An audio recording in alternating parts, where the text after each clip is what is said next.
Christianity, a hell of a scam. In the Dan and Cam podcast that came out today, we're talking about this idea of love conquering fear.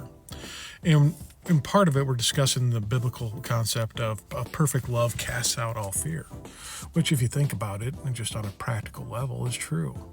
If I had perfect love and would be able to express that towards humanity, I wouldn't have fear of people's political views. I wouldn't have fear of people's nationalities. I wouldn't have fear of people's races. I wouldn't have fear of people's orientation in this world, because I would understand that they're not trying to indoctrinate me.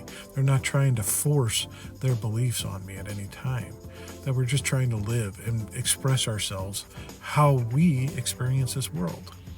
And that's all right. I don't have to agree with it. I don't have to participate or be like that. We can live harmoniously being different. But Christianity can't have that. They have to have this fear to manipulate and control everyone. Thus, the idea of hell being created by the Christian faith. This idea of eternal punishment that goes and contradicts their basic tenets in their Bible. You can't have a fear-based religion. And that is exactly what Christianity is, because everything is centered around you decide to follow me and you get the good place. And if you don't believe with me, you get tortured for eternity. So you have this idea, but then you're trying to wrap this around this perfect love of God that has this perfect love enough to fear people into following him. It sounds more man-made to me.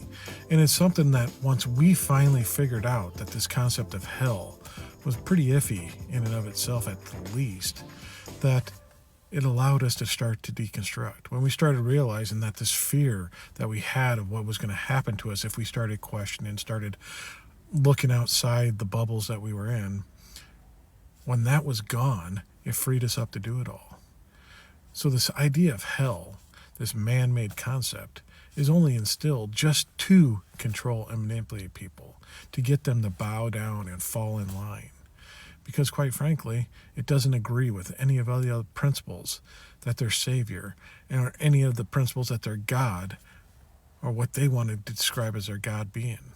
Because it isn't loving. It's vindictive. It's narcissistic. It's jealous. It's not love.